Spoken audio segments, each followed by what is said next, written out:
Hello, you are tuned in to an Uptown Cheapskate presentation on inventory management.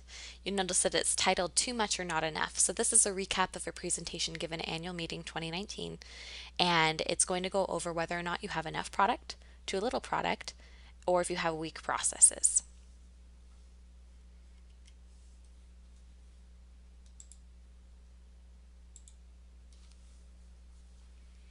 Okay, so the first thing that I recommend if you think that you have too much product is to ask yourself, when was my last physical inventory?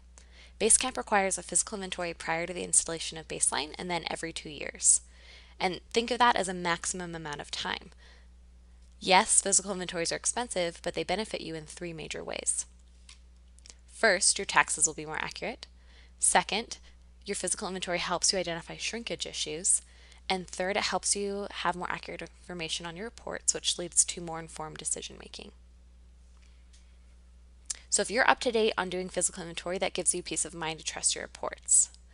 And some things that we'll be discussing in this presentation are your inventory aging report and your on-rack sell-through tool.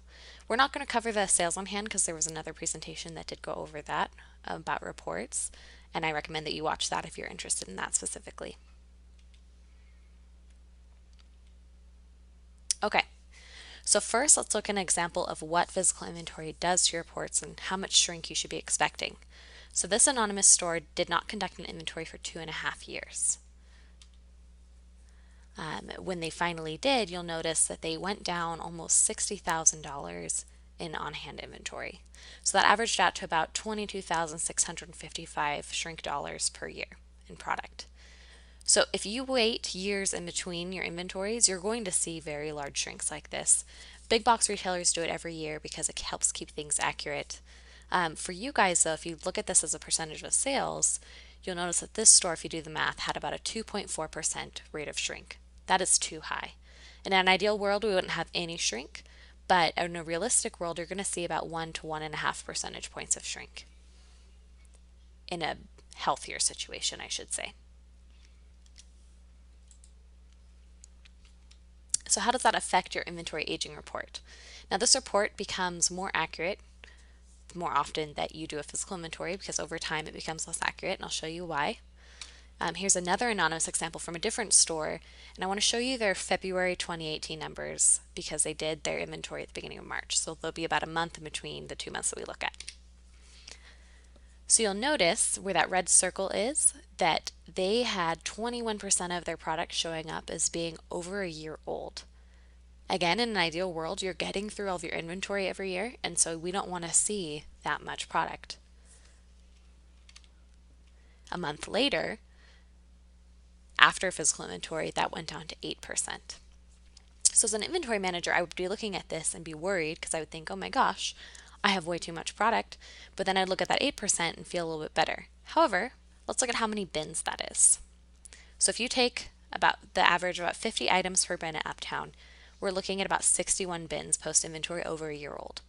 So that should be a trigger to the inventory manager to think, okay, which ones didn't get out? Let me go check my backstock log and see which ones were packed over a year ago.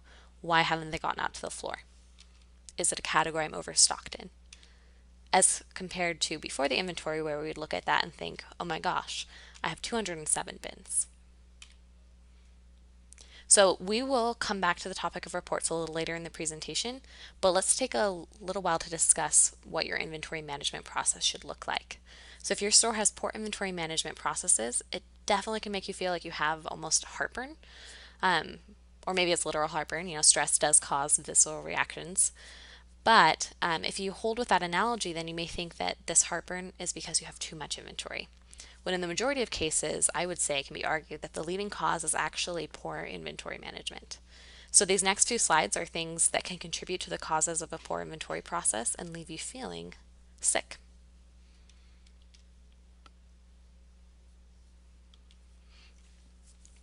So first, let's start with the question, is there a correlation between inventory management and better sales? And the answer is absolutely. So poor inventory management actually leads to a poor product selection on the racks because it's the same stuff every time someone comes in, which makes your customers unhappy, makes them not want to come in and shop, which leads to a drop in invoices because they stop coming back to visit you, which lastly leads to bad buy decisions at the counter because you're overstocked because your traffic is down. So it's kind of a vicious cycle. So think of this. You might have a problem with your inventory management if any of the next three statements applies to you. 1, you didn't get through all or most of your in-season backstock during the previous season. 2, you ran out of specific categories early that you could have used later in the season. Or 3, you transferred out more than 500 bins after the clearance cycle. So let's start out by talking about markdowns, because if a store is not doing markdowns, that's a pretty good indicator that something is going wrong with their inventory management. So the first step of markdowns obviously is completing them. Follow the chart in your annual priorities as you do your markdowns each month, because it's going to tell you where you can skip or be selective in specific categories. Note that in February and in August, that's when the selective and skip categories come into play, especially because it's the beginning of the clearance cycle. We'll also tell you when you should be marking down everything. So this will help you with the flow while also ensuring that you're not giving away items at a discount during that seasonal change.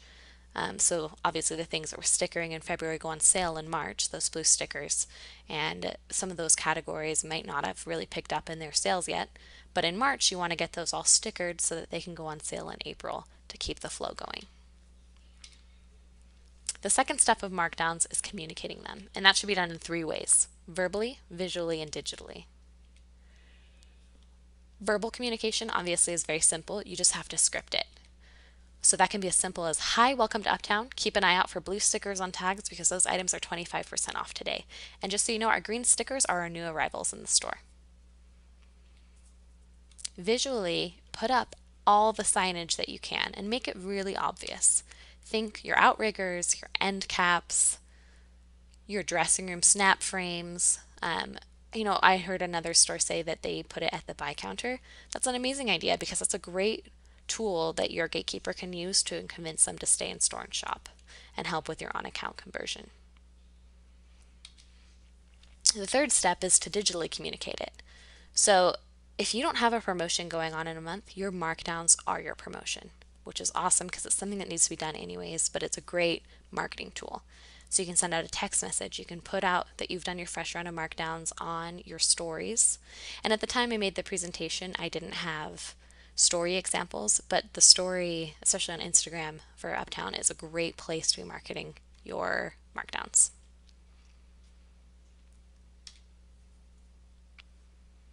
Now, I do want you to ask yourself, have you ever skipped doing markdowns because you thought that an item was so cute that it just needed a little more time out on the racks to sell? Note that this tag has all of the color dots back when we dotted before we stickered. So this item sat out on the floor for 6 months before it got a markdown in the next inventory cycle. And so this kind of product selection is what leads to drops in invoices. It makes people not want to come back if they keep seeing the same thing over and over again at the same price. So if you're doing that, stop it. You are cutting off, you're choke holding your inventory flow, and you're cutting off potential sales. It's a trap. The average UC carries about 7.8 items per foot, and the top 10 UCs carry 10.4 items per foot. So obviously we harp on it a lot, but if you buy more, you will sell more and you have the potential for more sales. So if you want to be a winner and to be able to carry more inventory so you can do the higher sales volume, then the things you need to be doing are organizing and tracking your backstock, your daily push test, and restocking daily. A great way to do that is to train an inventory manager. And so your inventory manager should have the main responsibilities of keeping the backstock organized and tracked, doing the daily push test, refilling the racks, making sure the racks are organized and that the on-rack sell-through tool, which we'll still talk about, is updated, and that they're communicating inventory needs. So let's start with that first step of inventory management, organizing your backstock. The front counter and back room need to be organized and set up with the correct backstocking systems. So you should be able to backstock product daily, but also pull backstock bins to refill the racks. Having a bin count is important so you know what bins you need to work through each season. The process is broken if you cannot successfully backstock daily, pull your bins, or even know what you have in terms of a bin count. You don't want to pull a bin from storage with severely aged items in it, or even different items than what the bin is labeled to contain. So your sorting is going to start at your counter. Designate a couple of bins under the counter to separate men's out of season and women's out of season. At the end of the day, pull the out of season bins and sort out items onto the counter, and then take them to the back room and place them in the correct bins. So the best way to organize your out of season is at the counter because you have the flat surface to work on and it is so much faster. We've had stores test both ways. It is so much quicker to do it at the counter. Can't reiterate that enough. So lay everything out flat into your different piles so that when you carry it back, you can just put it into the correct bins. Now your back stock room setup should look like this. So think of each of these boxes with a category in it as a bin on a shelf. And so when you're backstocking your fall and winter product, you want to have at least 18 bins out so that you have all of that space. And then for spring and summer, you need a little less.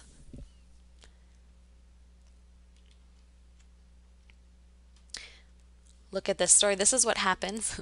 And I'm sure you've probably had this happen in your back room before. If you're a newer employee or a newer manager, maybe you haven't seen this yet. This can happen. And in this instance, I will say the store, they didn't have a way to get to storage. The car that they used broke down.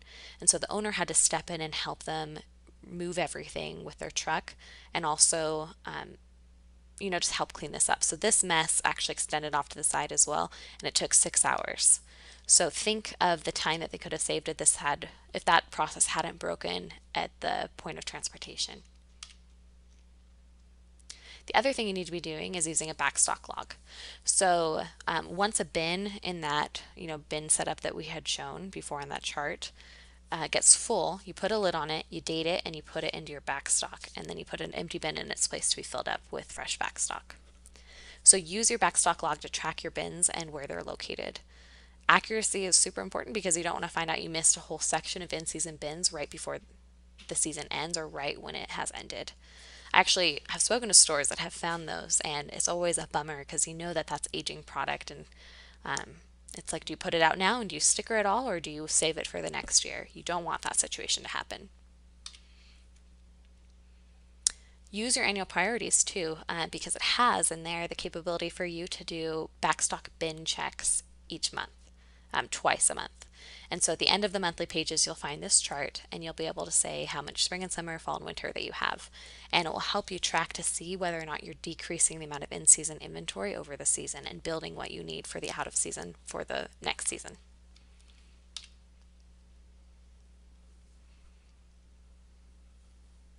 Okay, after you organize your backstock, the other thing that needs to be happening is a daily push test.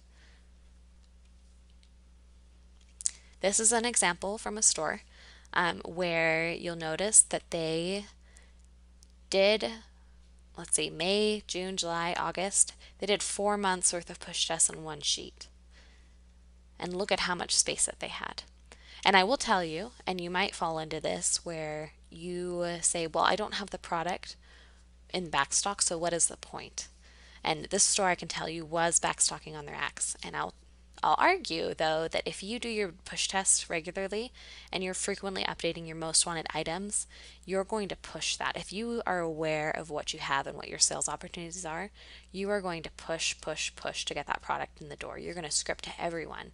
And so that is necessary. This helps you figure out what your most wanted are, because if you don't have the backstock to fill it, you can look at your push tests and say, we really struggle with men's shorts. We need more men's shorts. And that could be a clue to the franchisee that they need to go out and buy new product to supplement this section. But the push test obviously is useless if you're not restocking. And so the bins, as I said earlier, should be pulled every day to be filled. And so you'll notice that these bins are staged and waiting to be hung. Now let's talk about communicating inventory needs. And so one of the best ways to do this is on the nightly email. So if you use a nightly email to communicate the push test, you should be putting how many feet. And this is an opportunity that I see in a lot of nightly emails from stores. They don't put the feet from the push test in there. For you as the manager, the franchisee watching this, or watching your nightly email every night, if you don't have that number of feet, that is a critical piece of information. If your sales were down that day and they're like, well, it was rainy. But what if the sales were down because you had 100 empty feet in your racks? So you'll notice that this store specifically said, we brought 10 bins from storage and we pushed down dresses. Well, that's great, but we don't know what bins they brought from storage, what they filled, how the push test looked after they put out those 10 bins. 10 bins is quite a lot, so if they pulled out all those 10, what sections are still lacking? So places where you can track that in the nightly email are where it says number of bins to storage and number of bins from storage. You can even use the check boxes to say which ones you restocked. Here's a different example of a nightly email. You'll notice it's a bit more filled out. They have checked which sections they marked down, which they'd stickered, I guess I should say, which ones they had organized. They have the number of bins to and from storage. They have the feet from the push test. And they also have an inventory request down at the bottom left of bins needed from storage. And you notice that they're also looking at the projects completed and the comments. Okay, so if you have a solid inventory management process, but you are struggling with increasing your overall inventory and you feel like you have a solid grasp on the situation, it could mean a couple of things. One, you're ramping up to do higher sales volume. Or you're buying too much of the wrong categories and bad product. So keeping that in mind, because I know it's hard to realistically look at ourselves and be honest, when we need to be self-critical. But ask yourself again, if you're struggling with that, do you actually have a solid inventory management process? Is it broken anywhere? If you don't have the solid inventory management process, fix the process first. Don't cut it off at the buy counter. If you do, then you need to check the quality of what you're buying, you need to check invoices, and you need to check your buy volume in categories. Okay, so before you slow any buying, look at the numbers. Are you buying too much? And I'm going to say you're probably not.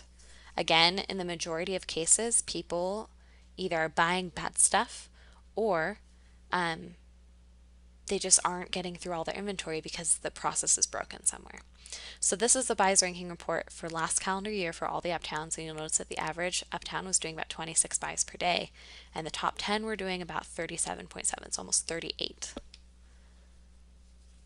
So one thing that you need to be doing is growing your inventory base, and we talked about this a lot at annual meeting. You try and get 2 to 3 more vendors per day.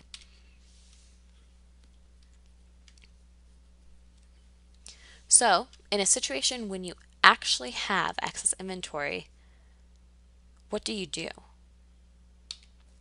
you stop buying? No, absolutely not. Let's look at an example. So there are a couple stores in the system that consistently have a lot of buys. So this is Uptown Wichita. You'll notice in 2015 they had 7.8 items per square foot. Then it goes up to 10.8, 13.3, 13.7. And then it drops back down again, 8.8. They did go through semi-annual sale, but they also did a physical inventory. So that was huge. It brought them back down to a normal items per foot amount. So did they stop buying? This is their buy history. And you'll see, they still continue to increase buys because they understood that in order to do more sales, they needed to do more buys. And so these are their sales as they correlated.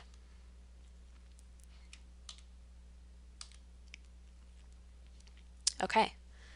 Now, they had an inventory crisis, we could call it almost. They had so much inventory left. They had so much to get through this season, this past fall and winter season. So look at what they did with their items per buy. They went 9.5, 7.9. They dropped it down a bit, and then they're bringing it back up again. However, I also want to be completely transparent. They were able to sell to 2 different stores buys that were coming in to help them open up. So sometimes you just have to be creative. And other things that they did, Rachel Veach, she's the manager there as of 2019, she has the staff set out a bin of product every night for her to go through when she comes in. And that came from one of the stores that they sold to. They called and said, so you have some honest feedback. Some of the product wasn't great. And so she was actually able to go and see, yeah, we're overpricing things. We're buying some things that probably we shouldn't be. So they're able to fine tune their buying to meet their customer needs. So it's been said before, but let's say it again. You should be managing your inventory from the floor, not the sales counter. Because when you do it from the sales counter, you're more likely to cut off your future potential. I also want to say that if you increase your buys, you are going to see probably about a 6-month lag before your sales catch up. And so keep that in mind when you're working on that, because I don't want anyone watching this to be in a crash crisis, because it's never a fun place to be. So now let's talk about the too late scenario. So your goal is to manage your inventory so that you're not left with too much or anything at the end of the season, right? So think of 2 backstock, we'll call them drop dead dates. May 15th to get all of your spring and summer backstock out, and November 15th to get all of your fall and winter backstock out. So to avoid that situation where you have stuff left, you want to be doing your daily push test and restocking daily. You need to be doing weekly bin counts, regular storage runs, and expanding sections to push product out. If you're in this situation though, at the end of the season, call your rep. You may need to be creative. Wichita actually ended up doing basically every promotion that they could from the priorities, and they also did more aggressive markdowns in categories where they were overstocked. There are different things that you can do, and talk it over with your consultant, I guess we're called now. Talk it over with your consultant, because we have ideas to help you. Another way you can avoid that situation though is to start early in the season. So use the equation in your annual priorities book to figure out how many bins you need to be pushing out a week.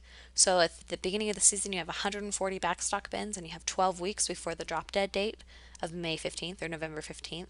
That means you need to be pushing out 12 bins per week. Okay, so now the presentation is going to shift gears. We're going to start talking about reports. So what reports and tools can you use to help you anticipate what inventory you need?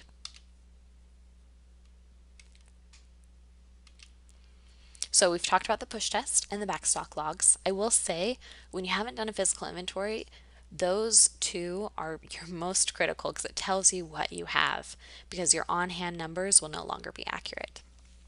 There's also your sales on hand, your on-rec sell-through. We've talked about the nightly email, and then your average sold report. So the two that we're going to focus on during the rest of this presentation are the on-rec sell-through worksheet and the average sold report. So I'm going to start it off really simply. A lot of people don't use the on-rec sell-through worksheet, and I believe it's because they might not remember quite where it is. So first, if you go into your store email, you can click on that little gray icon in the top right corner, and it will pull down this menu. So you want to click on Google Drive. Then from Google Drive, you're going to go to Shared with Me. And then you're going to search UC space your store name. So in this case of UC Sugar House, I typed in UC Sugar House. And then you'll notice that down at the bottom, there's a gray folder. Now, you might have made copies. Your inventory manager or your manager may have made copies. So always click on the copy that's inside of the gray folder, because that's going to be the most current tool. So when you get into that gray folder, you're going to see things like your profit planner, your labor tool, etc. But your on-rec sell-through worksheet is going to have these tabs, and that's one you want to click on. And so you'll see that it has 4 main tabs: the on-rec sell-through tab, your future needs tab, your inventory analysis tab, and your departments tab. And we're going to look at all of those today. All right, so thank you to this anonymous store for letting me play around in their on-rec sell-through sheet. But when you open it up, it's going to open up onto the ORST, the on-rec sell-through tab, and this is what it's going to look like. You see a lot of numbers. You're going to see basically kind of a sales on hand analysis, and then on the right hand side you see reference items, how many rods, and then items per foot. So the first thing that you want to note is that anything that's in a blue box is something that you can edit. If it's not in a blue box, you can't edit it. So don't worry about screwing this up. So first, you want to change the month to whatever the prior month was, the prior full month was. So I made this presentation in February, which is why it has January numbers. But I recommend that maybe on the 5th of each month you set a reminder on your phone, or whoever is in charge of updating this sets a reminder on their phone so that they can get on here and update the rod counts. The next blue box that you should consider editing is your reference, so your optimum sell-through percentage. So your goal wants to be somewhere between 40 to 70%, and here's why. 40% I think is a great starting point for stores that are newer and working on getting up more traffic. If it's below that, it could be a quality issue, it could be a traffic issue, but it's probably a quality or pricing issue. If it's above 70%, then you might need to put more of that product out on the floor and allocate more space to it. Or maybe it's a category where you're underpricing. So it will tell you ways to start kind of your investigation into your different category sales. Next, over on the left, you want to go and actually count the amount of 6-foot and 4-foot rods that you have in the store. Please note that you do need to be putting your items per foot in that third blue column there, and you can actually use that cool table over on the right. I just blew it up right here to average out how many items you're fitting per foot, and then the line will populate if you have the rod count and then the items per foot. So if you have, which some stores will, a mix of wooden and flocked hangers, so velvet hangers, take an average. So if you have about half wooden hangers, find that number between 36 and 15 for the tops. If you have maybe a third of wooden hangers or a quarter or something like that, I would just do the math to figure out about what your average is going to be. If you scroll down on that tab, there's actually a grouping tool, because when you're going around, we don't expect you to count like, okay, I have maybe about 2/3 in this 4-foot rod of short sleeve and it looks like a third is long sleeve. Don't mess around with that. That's pretty complicated. So you can come down here and type in the categories that you have grouped together on a rod exactly as they appear. And then again, you put in the items per foot and it will populate your sell-through for you. Okay, so once you have your rod count in and your sell-through goal set and your items per foot, it's going to calculate how many items you're fitting in a full section. So for example, men's jeans, in a full section, that store can fit 288 items. All right, and then if you go over to sold, it will tell you how much you've sold. So now, instead of on the sales on hand where it's calculating your total number, your total sell-through percentage for the whole category, including what you have in back stock, now it's just going to tell you what you sold on the floor.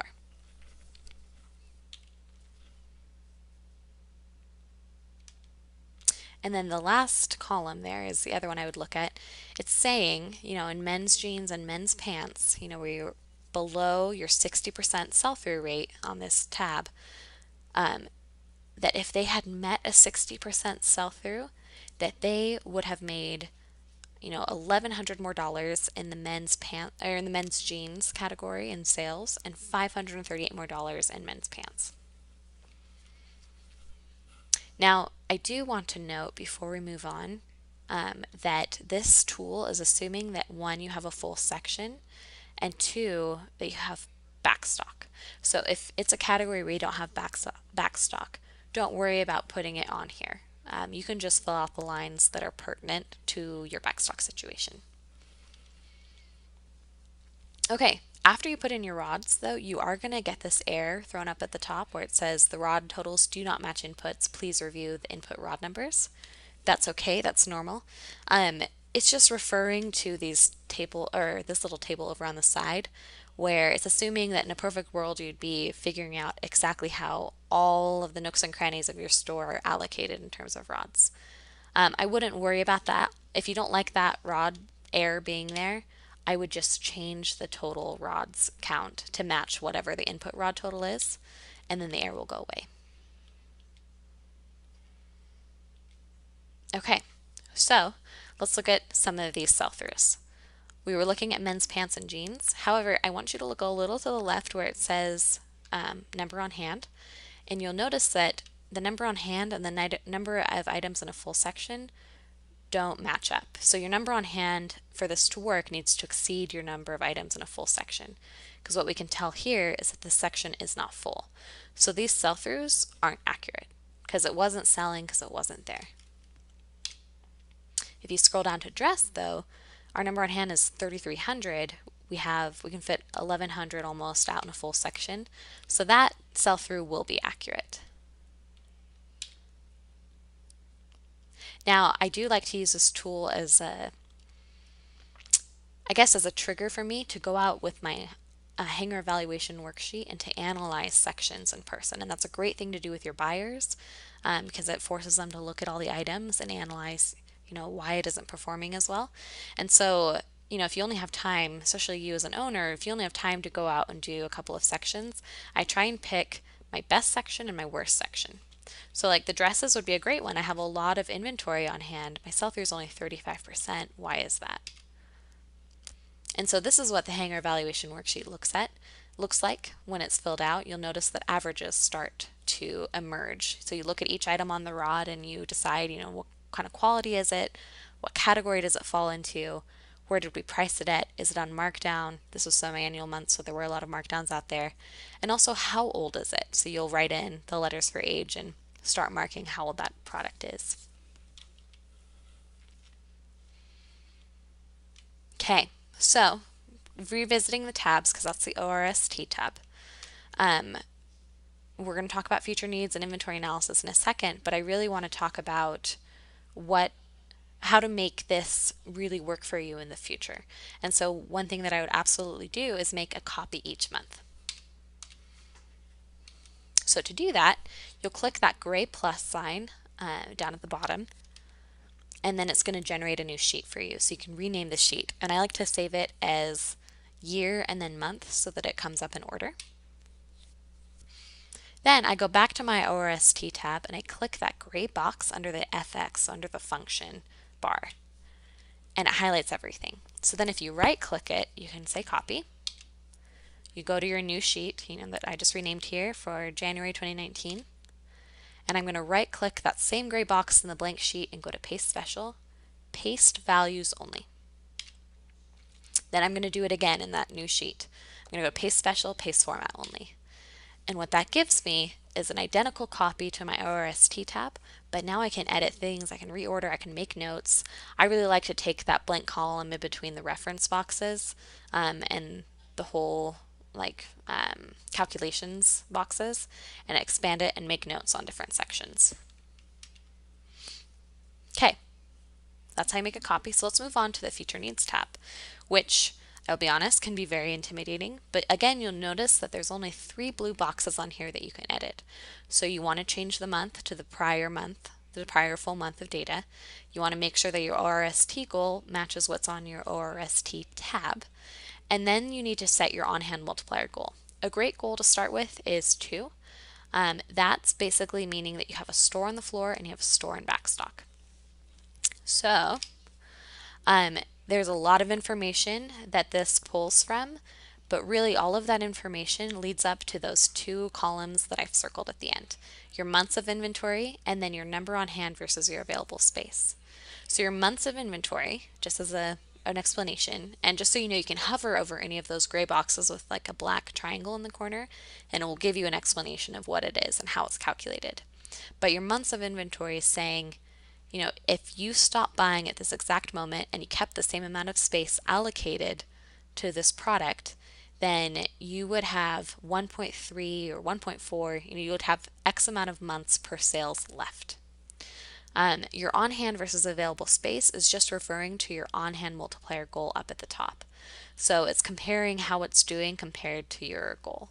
So you'll notice that only about 2 of these categories that I have here, your men's short sleeve top and your men's sweaters with the space that they've allocated to them, are hitting that 2.0 goal of having the store on the floor and the store in backstock. There's a closer up version of those columns. Now, anything that falls under your 2.0 goal on the on-hand versus available space, so again, store on the floor, store in backstock because we have our goal set at 2, is going to show up in a purple table to the right that's going to say sizes most needed. This basically is auto-generating a list of your most wanted items for you. You'll notice that probably a lot of out of season things stay on this list, and that's okay because you're building up that back stock through the season to get ready for your floor set change. Okay, after future needs is the inventory analysis tab. So this one is great. It basically, it's like a sales on hand summary, so we'll talk about that. Again, anything in blue is editable. So you'll notice that you need to change the month, and then also you need to enter what categories you want to look at. So that far left column is a reference list. You just type things into the blue boxes that you want to look at exactly as they appear in the reference list, and then it populates. So we'll show you things like your number sold, your number bought, your number on hand, and your dollar margin for like the last 12 months. If you scroll down in this tool though, you'll notice that there is a way to compare year over year different categories. Again, you type them in as exactly as they appear in the reference list into those blue boxes, and then it shows you, your number sold, your number bought, your number on hand, and your dollar margin year over year for that category, which is awesome. So you type it in there, and then it populates here. All right, so men's pants, we'd been looking, we know that that store doesn't have enough on hand. And so you see that, and I will say that the store did do a physical inventory halfway through last year, so that's going to account for some of the discrepancies in the number on hand. Women's dresses, this is an interesting example because you'll notice that in October, November, and December they did more margin dollars, but they had, let's see, they actually did have a little more in hand. They had about the same amount on hand. So it drops off in January for them, but I'm wondering if we were to go back and look at their sell-through, if they'd been updating it in 2018 and saving that data, what we would find for their on-rack sell-through percentage and how much space that they allocated to it. Okay. Now, the last tab is your departments tab, a chart tab.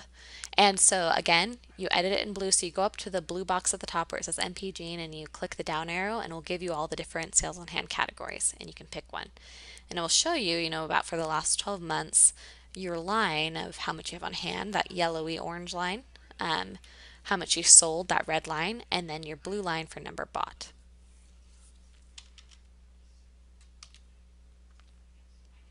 This is a separate store, but when we first looked at it, obviously the most provocative thing I would say about this graph is the fact that in July 2018, their number on hand and their number sold like almost touch. But why? What is getting them to that point? Why are they selling so much more in July? And if you notice, they sold the most in February and July, which were their semi-annual months. So this would be a trigger to me to say, okay, is there a product and quality and pricing issue in this category in this store? Because if you notice, they're not really increasing those sales until they get more steeply discounted, and they're still buying, but it's just the product's not moving until semi-annual sale. So this is a great visual representation of how to read that. Okay, so as a summary, because I encourage you to go and look at your on-rack sell-through, and the more you look at it, the more comfortable you'll feel with analyzing your numbers, but I'm sure you'll find some very interesting trends. This is a great asset to you, and you should be updating it every month. So use it to analyze your product sales, to analyze what you're going to need going forward, and then also to act as an inventory journal. If you're making a copy of that first tab, and then other things that are of interest to you, then you can be looking at that a year from now and say, well, I had X amount of space dedicated to this category and my sell-through was fantastic. I'm glad I remembered that because I was only going to give it this many rods this year. Okay, the last report we're going to touch on is just your average sold report, and you find that in IMAP under reports. It's the first one. It's a great report to determine how specific items are selling, especially by brand. So you can use it to determine if items need markdowns to be remerchandised or to find out if you have need more inventory.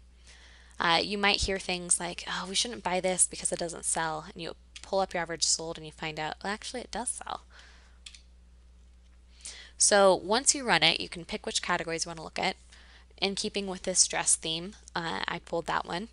And you'll notice that over at the far right, there's the percentage of full price. And that means that on average, that category for the time range uh, sold at almost 20% off. Okay, so when you click into dresses, you can also click down into your subcategories. And once you get down into a subcategory, you can even go by brand. And if we were to click even further, you would be able to see what each item for in that brand sold for. You'll notice that 3-star has the most usually, but then it's really great to look for things that have more quantity sold. Doesn't tell you how many you had on hand, but how many you sold. And so if you look at those main ones, you can analyze how well they did. I ran this average sold during a semi-annual month, and so that's going to account for some of these percentages.